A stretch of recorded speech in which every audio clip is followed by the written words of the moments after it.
सुने, अब जा रहे हैं सेल का 3 मेजर कंपोनेंट होता है, प्लाज्मा मेम्ब्रेन, साइटोप्लाज्म, न्यूक्लियस। जा रहे हैं प्लाज्मा मेम्ब्रेन का बात करने।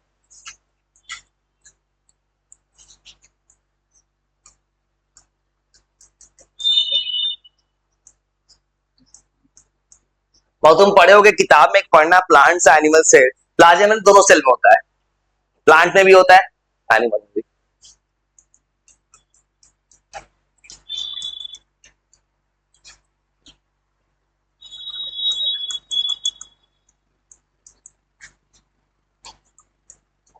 प्लांट सेल में भी हो सकता है, एनिमल सेल में हो सकता है।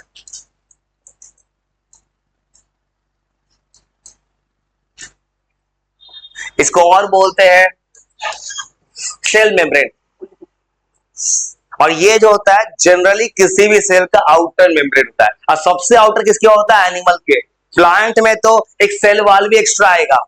तो ये जो है आउटर लेयर होता है किसी भी एनिमल सेल में।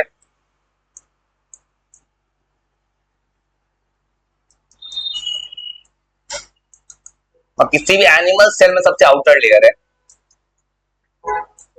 और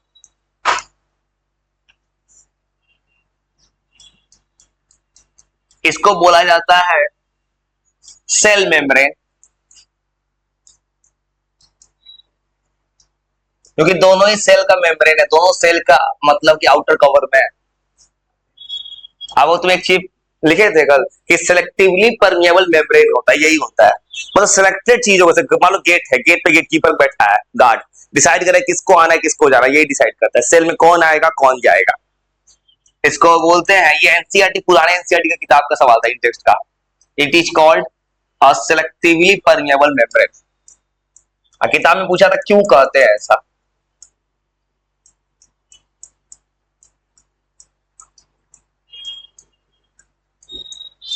इसका सीधा जवाब होगा कि ये रेगुलेट करता है कि सेल के अंदर कौन आएगा कौन जाएगा। सेल के अंदर ऑक्सीजन CO2 जाना है, यही डिसाइड करेगा। पानी जाना है, यही डिसाइड करेगा। ये रेगुलेट करता है एंट्री एंड एग्जिस्ट को।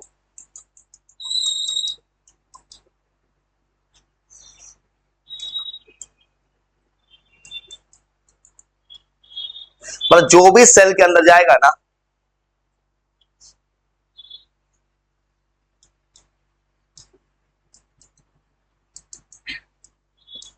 ये रेगुलेट करेगा सेल के अंदर कौन आएगा कौन जाएगा।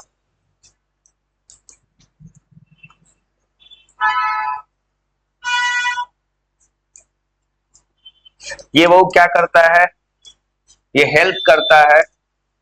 जैसे तुमको बताया था मैं, यूनिसेल ऑर्गेनिज्म में ऑक्सीजन और CO2 जाता है डिफ्यूजन से, डिफ्यूजन के थ्रू मूव करता है।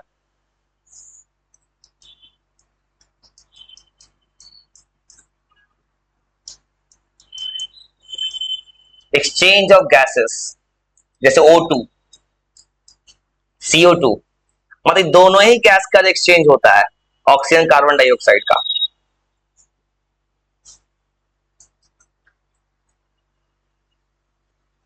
मतलब उसमें एक्सचेंज में यही डिसाइड करेगा इसमें। लेकिन ये जिस प्रोसेस से करता है उस प्रोसेस का नाम डिफ्यूजन है।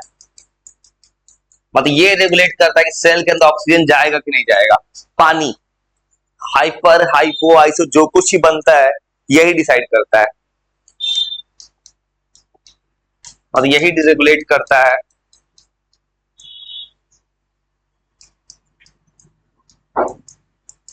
जो ये पानी एंट्री होने वाला है सेल के अंदर।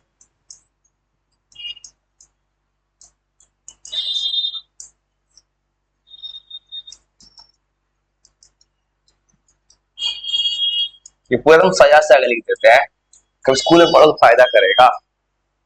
थ्रू ऑस्मोसिस किस चीज का बना होता है प्लाज्मा मेम्ब्रेन? लिपिड्स।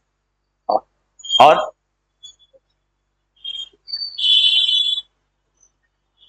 लिखो लिखो, प्लाज्मा मेम्ब्रेन सबसे आउटिंग का दोनों में आता है, प्लांट एनिमल सेल में। ये दो चीज का बना हुआ है, एक है लिपिड्स और एक प्रोटीन्स, दोनों चीज का प्लाज्मा मेम्ब्रेन।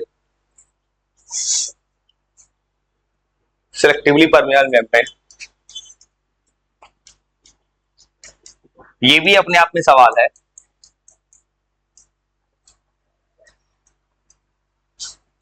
ये बना हुआ है लिपिड्स एंड प्रोटीन्स।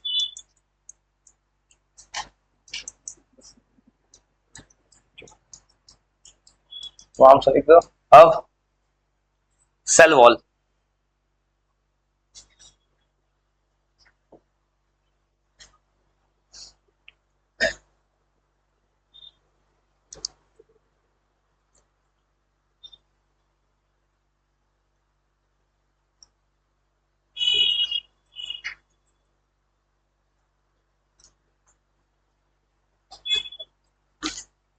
और सेल वॉल खाली होगा प्लांट सेल में। अब किसी किसी फंगी में भी होता है सेल वॉल, बैक्टीरिया में भी सेल वॉल हो जाता है सेल वॉल। सेल वॉल का काम, सेल वॉल किसी बना होता है सेलुलोज। सेल वॉल का काम क्या होगा? प्लांट सेल को स्ट्रेंथ देता है, रिगिडिटी देता है, सपोर्ट प्रोवाइड करता है सेल वॉल। और वो नॉन लिविंग पार्ट होता है। लिख रहा, लिखो, इरेज नहीं करते हैं, लिखोगे लिख, इधर लिखते।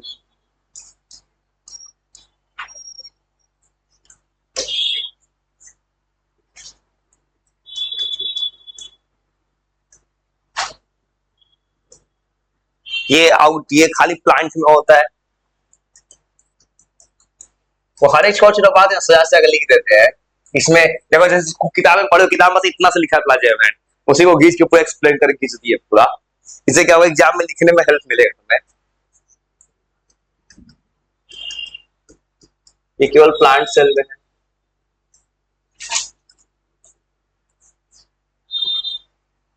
ये एब्सेंट होता है एनिमल सेल में।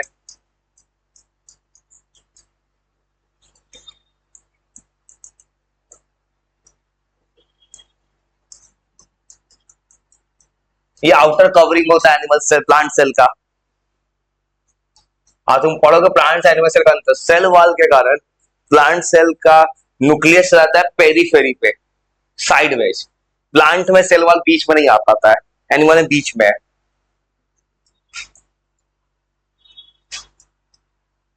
ये आउटर लेयर होता है in plant cell. Plant cell का लेयर जो होता है आफ्टर प्लाज्मा मेम्ब्रेन होता है, मतलब प्लाज्मा मेम्ब्रेन के बाहर एक लेयर होता है।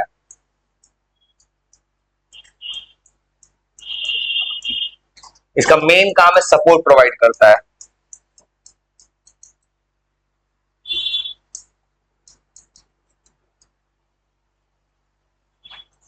स्ट्रेंथ, रिगिडिटी, और रिगिडिटी जानते हो मतलब स्ट्रेंथ देता है, सपोर्ट देता है, सब प्रोवाइड करता है प्लांट सेल को।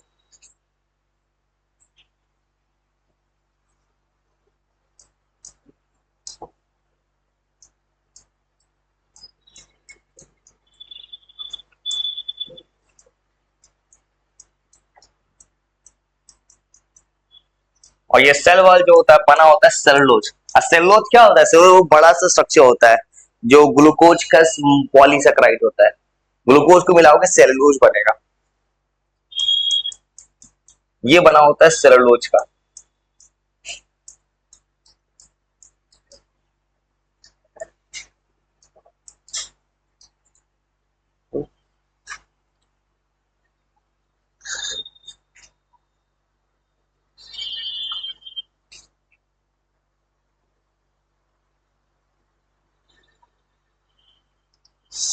और एक होता है प्लाज्मोलाइसिस। जानते हो प्लाज्मोलाइसिस? पढ़े हो स्कूल में प्लाज्मोलाइसिस? प्लाज्मोलाइसिस पढ़े हो? चैप्टर पूरा पढ़ लिए? तो कभी क्या होता है जैसे प्लाज्मोलाइसिस बहुत बड़ा चीज नहीं होता है, जब वो सेल है, सेल से पानी का लॉस होगा। जो लॉस होगा तो सेल थोड़ा सिकुड़ जाएगा, श्रिंकेज होगा, उसी फिनोमेना कहते हैं प्लाज्मोलाइसिस। तो सेल अगर वाटर को लॉस कर दे तब प्लाज्मोलाइसिस करते हैं।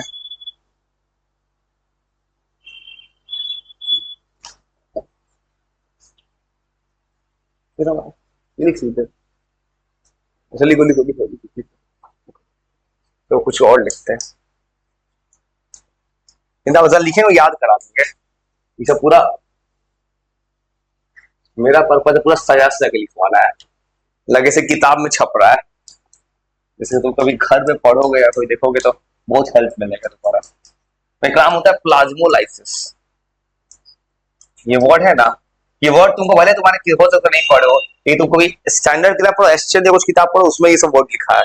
ये होता है कि कोई भी सेल ने अगर वाटर लूज किया है, बाद में सेल श्रिंक कर जाएगा, साइज छोटा होगा, उसी फेनोमेनन कहते हैं प्लाज्मोलाइसिस। उस प्रोसेस पर आता है प्लाज्मोलाइसिस। जब कोई सेल लूजेज वाटर करता है,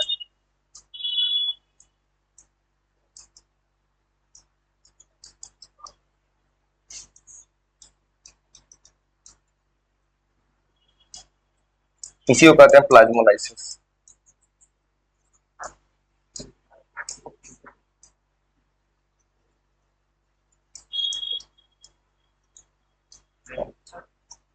और प्लाज्मोलाइसिस एक ऐसा फिनोमिना है ना, और सेल ने पानी लूज किया तो सेल श्रिंक करेगा, सेल छोटा होगा, उसे कहते हैं प्लाज्मोलाइसिस। अरे वो नाम ऐसा क्यों पड़ा होगा? क्योंकि सेल पानी लूज किया तो कहां से लूज करेगा? प्लाज्मा मेम्ब्रेन से। तो ये प्लाज्मोलाइसिस, प्लाज्मा मेम्ब्रेन के थ्रू पानी का लॉस हो गया, श्रिंक कर गया। ये किस सोल्यूशन में बनेगा? हाइपरटोनिक। मतलब हाइपरटोनिक सोल्यूशन में ही हो सकता है। अगर और लिखने का मन करे किसी को भी, अब लिख लेना। ये जब भी होगा, ये तो श्योर है प्लाज्मोलाइसिस अगर होने वाला है, ये हाइपरटोनिक सोल्यूशन में ही होगा, और भी हो ही नहीं सकता है।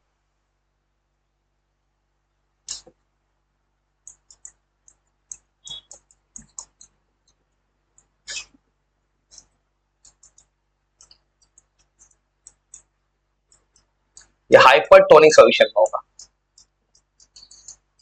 अब सेल का कुछ, अब एक न्यूक्लियस है, साइटोप्लाज्म, साइटोप्लाज्म वो कम है, न्यूक्लियस में तो बहुत कुछ है। वो साइटोप्लाज्म जानते हो?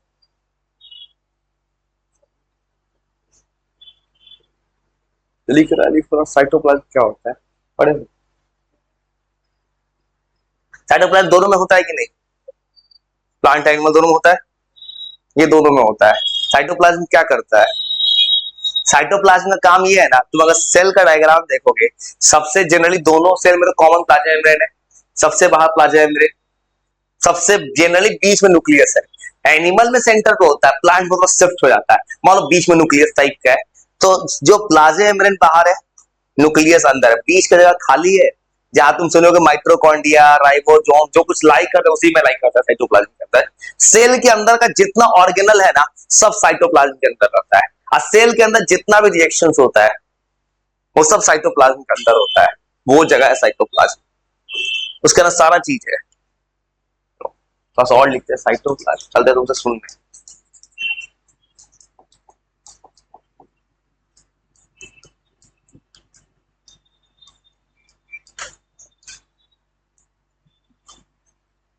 ये भी दोनों सेल में होगा। एक फ्लूइड जैसा चीज होता है, ये स्पेस होता है जहां सब कुछ लाई करता है, सारा सेल ऑर्गेनल इसी में लाई करता है सेल का। ये दोनों सेल में है, मतलब प्लांट सेल में भी है, एनिमल सेल में भी है। और ये लाई करता है दो चीज के बीच में,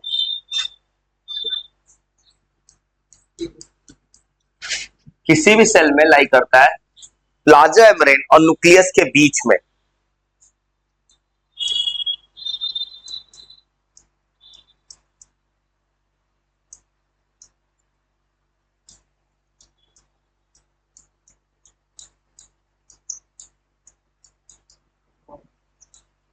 इन दोनों के बीच में लाई करेगा।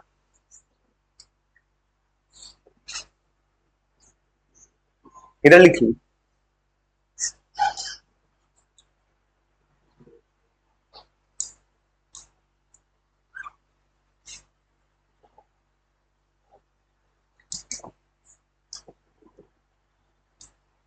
और इसके बाद इसके अंदर जो होता है साइटोप्लाज्म के अंदर पूरा सेल ऑर्गेनल्स होता है, जो तुमको पढ़ना है उसके मेन चीज है।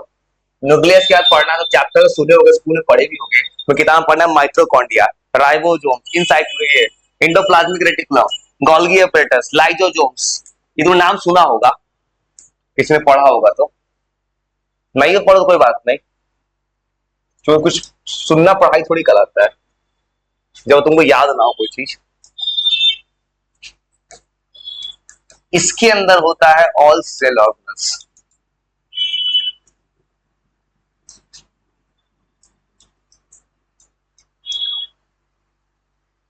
जैसे कुछ कुछ ऑर्गेनल्स होता है, तूने माइट्रोकॉन्ड्रिया का नाम एट में भी सुना होगा, पावर हाउस है, या में ये देता है ATP, mitochondria, ribosomes protein synthesis करता है, लाइसोसोम सुसाइड करवाता है, किसी ने पढ़ा हो तो सुसाइडल बैक कहते हैं, क्यों करता है उसको लिख देंगे अलग से। तो मेरा एक तरीका है ना, मैं आंसर सजाता हूं, अभी के लिए खाली एक आंसर लिख रहा है, देखो तो मतलब ऐसे कुछ लोग ऐसे करता है, यहीं पे इसके यहीं लिख दिए, इसका लिख दिए, इसका लिख दिए, इधर उधर आंसर हो गया। मैं आंसर एकदम सजा रहा हूँ, टेंथ बच्चा को लिखता है एकदम कॉपी को देखे तो देखता रह जाए, ऐसे सजा रहा है, बस एक सवाल का आंसर लिख रहा है, इसे अलग से लिखना है। अभी और भी होता है, Camillo Golgi, Golgi apparatus, scientist Camillo Golgi थे, जैसे नाम सुना ठीक है ना, इसमें कोई बात नहीं, जितना सेल ऑर्गेनल्स लिखा है सबका नाम लिखा, अभी याद करवा देंगे नाम, अभी बस नाम याद करवाना है तुमको बिठा के। एंडोप्लाज्मिक रेटिकुलम दो होता है, स्मूथ भी होता है, रफ भी होता है, जो हमें सिलेबस में पढ़ना है उसी का बात कर रहा है। तुम्हारा अगला लास्ट टॉपिक का रीड यही चीज होगा, न्यूक्लियस के बाद ये जितना कुछ लिख रहे हैं इसे पढ़ना है बस। फिर एक होता है फूड, मतलब ये होता है वैक्यूल, वैक्यूल्स होता है, एनिमल में जनरली होता ही नहीं है, होता है बहुत छोटा, प्लांट्स में होता है ये। फिर होता है प्लास्टिड्स, वो अलग कहानी, प्लांटे में होगा खाली। फिर होता है सेंट्रोइल्स, वो मैं सबका नाम ही लिख दिया अभी के लिए, फिर तुमको याद करा देंगे अभी। फिर एक होता है सेंट्रोसोम्स, इतना बहुत है भाई, ये शायद अच्छा अच्छा लिखो ना भाई, क्या लिखो लिखो लिखो लिखो भाई, चलो लिख के सुनाओ ना, चलो। और सुनो, ये तो ये जो लिखे भाऊ ना, ये तुमको इसलिए लिखे तुमको अभी नाम याद करवाना है, ये सब के बारे में अलग से पढ़ना है अभी, ये इसी पे चैप्टर है, ये सब नाम लिखा है ना। देखो ये सेल के साइटोप्लाज्म के अंदर इसके होता है, ये सब का फंक्शन पढ़ना अलग से भी, बस यही आखिरी चीज चैप्टर में, एक न्यूक्लियस पढ़ेंगे और सब के बारे में तीन तीन चार चार लाइन पढ़ लेना, बस चैप्टर खत्म, इतना ही सा है। इसका एक और नाम साइटोप्लाज्म है, कि हमारे बॉडी में जितना भी रिएक्शन होता है ना, यही होता है साइटोप्लाज्म में, साइटोप्लाज्म मेन साइट है। लिखो, चल तो याद करने स्टार्ट।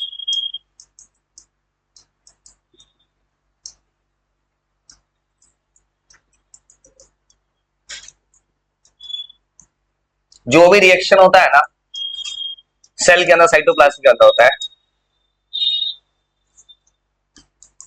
तो लिखो, चलते थोड़ा पॉज लेना, याद करने।